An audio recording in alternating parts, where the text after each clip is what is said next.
In this video, we're going to talk about something that touches so many older adults here in the United States, the question of independence. As we age, everyday things like bending, lifting, or even just moving around the house can feel harder than they used to.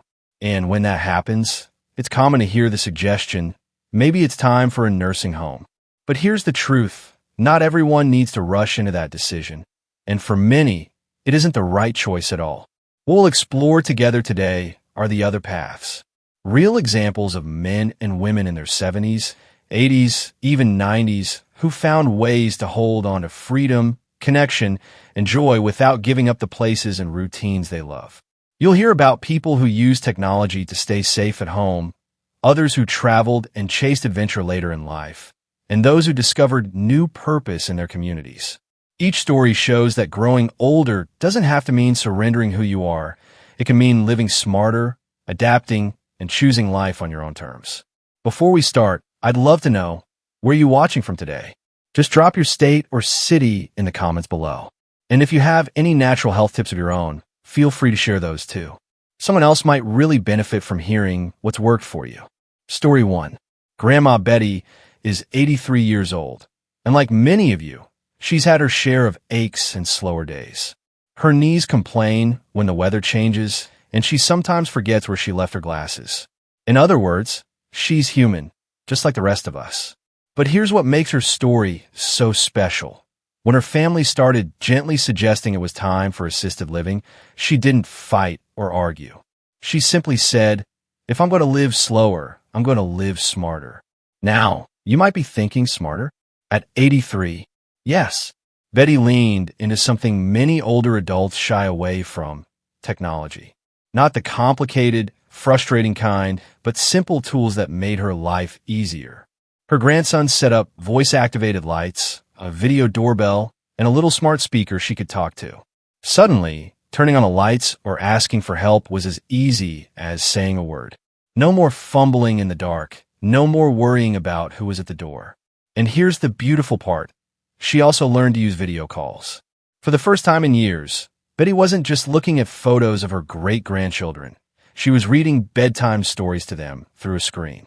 She was singing Happy Birthday in real time, not just listening to a recording. Technology didn't make her house feel strange or unfamiliar.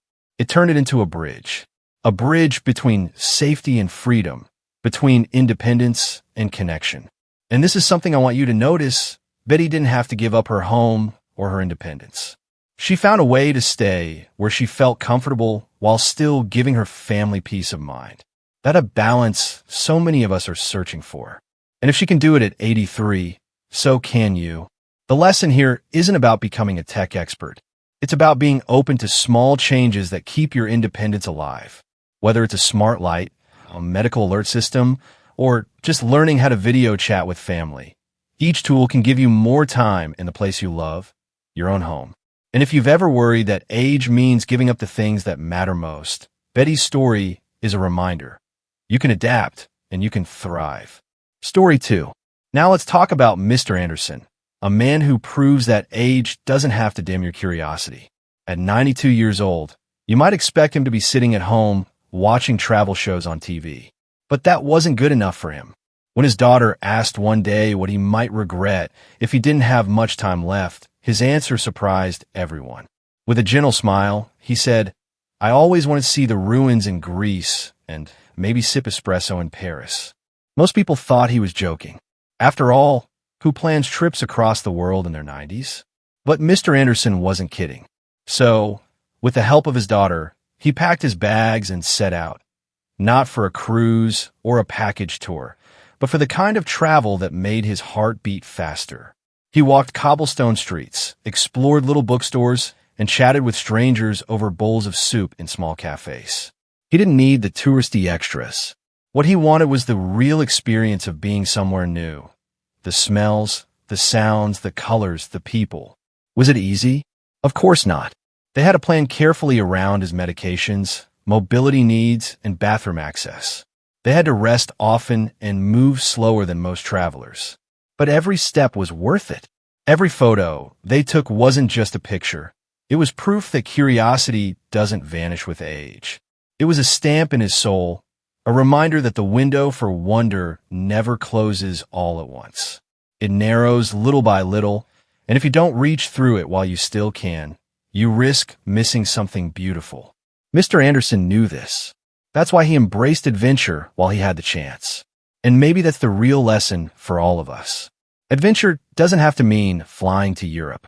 It could be as simple as trying a new restaurant in your own town, walking a different path at the park, or picking up a hobby you've always been curious about.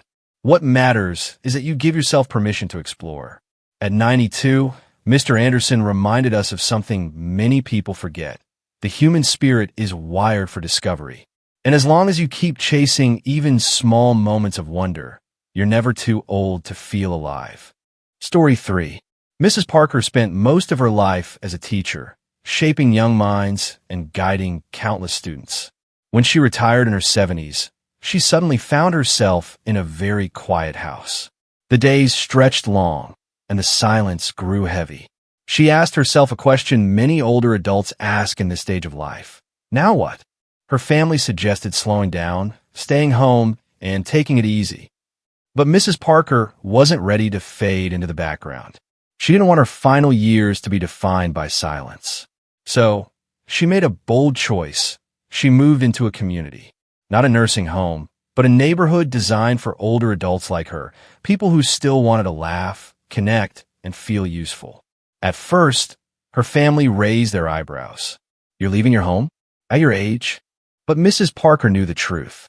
She wasn't leaving something behind. She was stepping into something new. And what she discovered was more than she ever expected.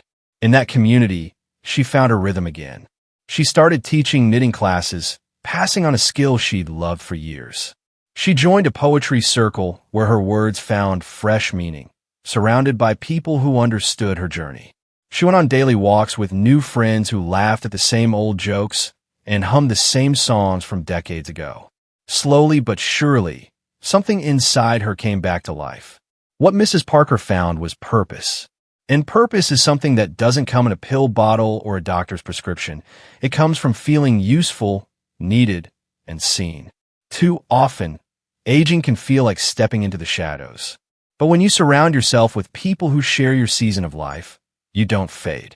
You flourish. Her story is a reminder that independence doesn't always mean being alone in your house. Sometimes, true independence comes from choosing where and how you want to belong. For Mrs. Parker, belonging meant being in a place where she could contribute, laugh, and learn again. And for many of you, the idea of joining a community might feel scary or unfamiliar. But what if, instead of thinking of it as leaving home, you saw it as creating a new one filled with connection, shared experiences, and the joy of knowing you still have something valuable to give? That's the power of community, and it's never too late to find it. Story 4. Mr. Wilson and the Garden of Adaptation. Mr. Wilson was known in his neighborhood for his beautiful garden. At 79, he had created something close to magical. Rows of roses, bright tomatoes, fragrant herbs, even small lemon trees in pots.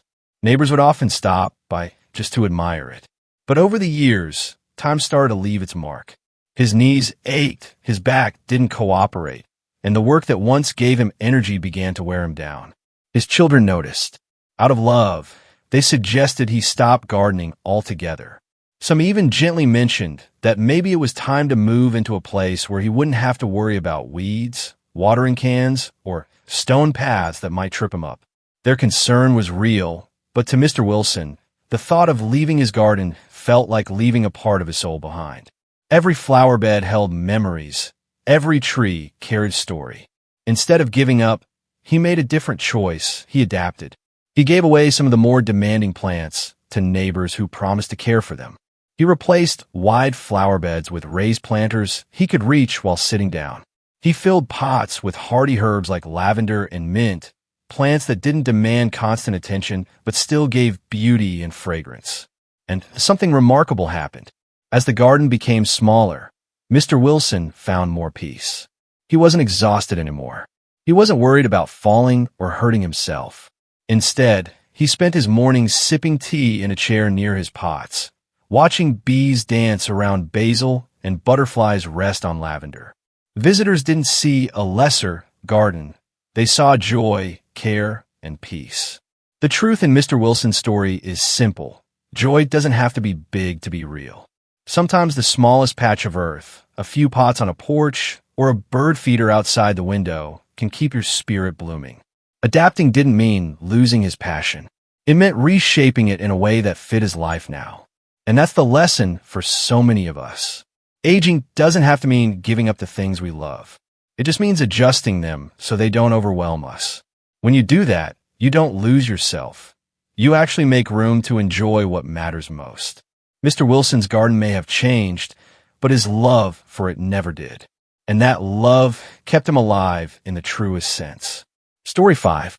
Mrs. Johnson is 84, and she still lives in the same little blue house she and her husband bought over 50 years ago. It's not just a house, it's a lifetime. The creaky screen door, the oak tree out front, the faded photographs on the walls. Each detail holds a piece of her story. So when her children began suggesting it might be safer to move into a care facility, she didn't argue, but she also didn't give in. She simply sat them down and said, "This house holds my whole life. Why would I leave it now?" For her, staying wasn't about being stubborn. It was about roots. It was about knowing exactly where the floor creaks, remembering the birthdays celebrated around the kitchen table, and hearing echoes of family laughter down the hallway. Home, for Mrs. Johnson, wasn't just walls and furniture. It was memory, comfort, and identity. Of course, she also knew she couldn't do everything by herself anymore. But here's the beauty of her story. Instead of uprooting her, her family brought support to her. They created a schedule of weekly visits to help with groceries and cleaning. They set up video check-ins, so she was never far from a loved one's face. They made sure she had what she needed, without asking her to leave behind everything she loved. And when you step inside her home today, you don't feel the sterility of a facility. You feel warmth. You feel history. You feel the comfort of a life fully lived. For Mrs. Johnson, staying put wasn't about resisting change. It was about honoring the life she built. Her story teaches us something important. Independence doesn't always mean doing everything alone. Sometimes it means creating the right balance between support and continuity. With a little creativity and commitment, it's possible to stay home safely, surrounded by the things that make your life meaningful. For many older adults, the idea of leaving their house feels like losing themselves. Mrs. Johnson's story is proof that with the right help, you don't have to. You can preserve not just your safety, but your soul. And that's the heart of aging well, holding on to the spaces, routines, and memories that make you who you are. Story 6. Grandpa Henry is 85 now, and he's the kind of man who has always valued simple routines. For years, he started his mornings before the sun came up, taking the same quiet walk around his block. He'd pass the bakery, the post office, and stop by the little coffee shop where everyone knew his name and how he liked his toast. That routine wasn't just exercise, it was his rhythm, his way of staying connected to the world around him. But as the years went on, his family grew concerned. They worried about him falling, about him being alone, about what would happen if he needed help quickly. They suggested moving to a facility where meals would be delivered and staff would always be nearby. Henry listened, and he understood their concerns. But deep down, he knew something important. If he left his home and his walks now, something inside him would dim. So instead of fighting, he proposed a compromise. "Let me stay," he said, "as long as I can do it with a little help." And that's exactly what happened. A kind neighbor started bringing him soup once a week. A home aide visited every few days to help with groceries and light chores. His granddaughter set up a daily video call in the evenings, not just to check on him, but to laugh, share stories, and sometimes simply sit together on screen. What Henry discovered is that independence doesn't mean doing everything alone. It means choosing how you want to live, even if that includes accepting a helping hand. Far from taking away his dignity, saying yes to help actually preserved it. He kept his morning walks. He kept his home. And most importantly, he kept the parts of life that made him feel alive. There's a quiet kind of strength in admitting that you need support while refusing to give up on yourself. Henry's story reminds us that asking for help is not weakness, it's wisdom. It's knowing that you can still hold onto your freedom while letting others make the load lighter. And isn't that what so many of us want in the end?